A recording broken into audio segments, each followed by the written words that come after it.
Assalamualaikum warahmatullahi wabarakatuh. Saya Yiratnasari, guru PPKN kelas 12 SMA Negeri 1 Majalengka. Pada kesempatan ini saya akan menyajikan video pembelajaran mengenai dinamika persatuan dan kesatuan dalam konteks NKRI.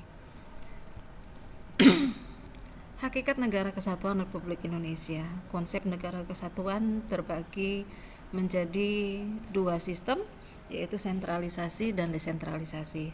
Pengertian mengenai sentralisasi bahwa negara mengatur dan mengurus segala penyelenggaraan ini oleh pemerintah pusat, sedangkan daerah hanya menjalankan perintah-perintah dan peraturan-peraturan dari pemerintah pusat.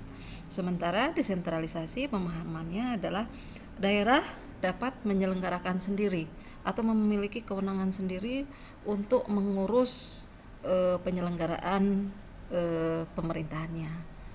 Kemudian karakteristik NKRI ini tercantum dalam pasal 25A Undang-Undang Dasar 45 yang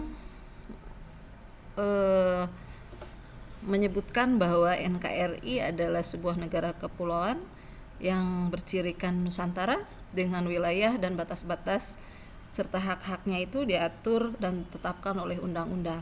Kesatuan wilayah tersebut mencakup kesatuan politik, hukum, sosial budaya, ekonomi, serta pertahanan dan keamanan.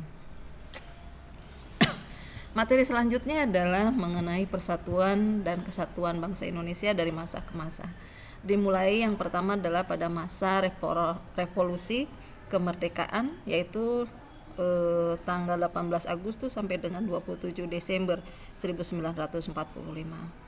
Bentuk NKRI pada masa ini adalah pemerintahan presidensil. Pemerintahan dipimpin oleh presiden, ya. Pada masa ini pemerintah mengeluarkan 3 maklumat. Yang pertama adalah maklumat Wakil Presiden nomor X tanggal 16 Oktober 1945.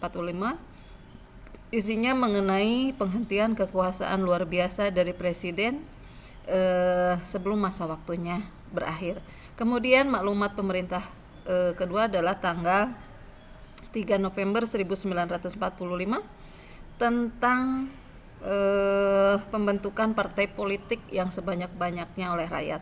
Kemudian yang ketiga adalah maklumat pemerintah tanggal 14 November 1945 yang mengubah sistem pemerintahan presidensil menjadi sistem pemerintahan parlementer.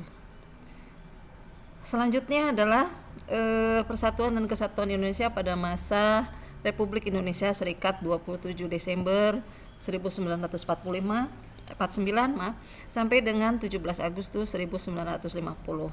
Ya, pada masa ini terdapat beberapa pemberontakan, yaitu pemberontakan APRA, kemudian Andi Aziz dan RMS, ya, Gerakan Republik Maluku Selatan. Pada masa ini Indonesia menganut Indonesia Serikat, ya. Kemudian selanjutnya adalah Persatuan dan Kesatuan Bangsa Indonesia masa demokrasi liberal, ya, 17 Agustus 1950 sampai dengan 5 Juli 1959.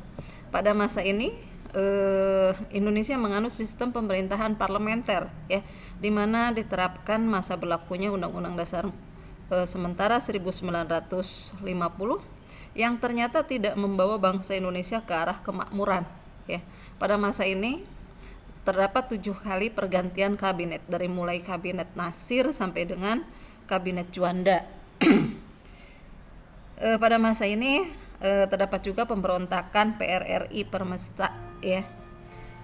Nah itu pada masa demokrasi liberal. Kemudian selanjutnya pada masa Orde Lama, ya, tanggal 5 Juli 1959 sampai dengan 11 Maret 1966, ya.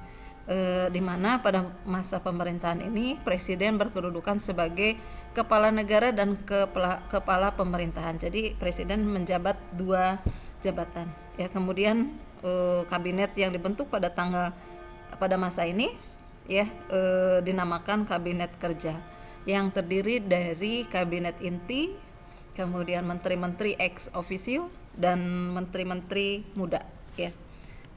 Selanjutnya adalah Persatuan dan Kesatuan pada masa Orde Baru tanggal 11 Maret 1966 sampai dengan 21 Mei 98. Ya, pemerintahan Orde Baru ini tetap menerapkan sistem pemerintahan presidensil.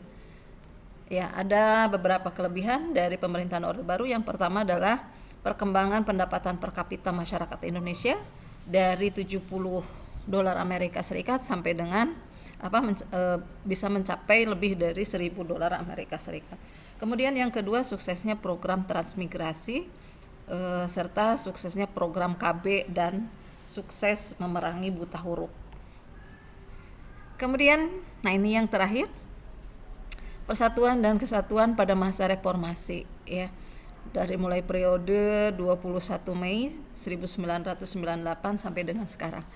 Periode ini disebut juga era reformasi. Gejolak politik di era reformasi ini semakin mendorong usaha peningkatan kedaulatan rakyat dan bertekad untuk mewujudkan pemerintahan yang bersih dari korupsi, kolusi, dan nepotisme yang menghancurkan kehidupan bangsa dan negara. Demikian penyajian materi video pembelajaran dari saya.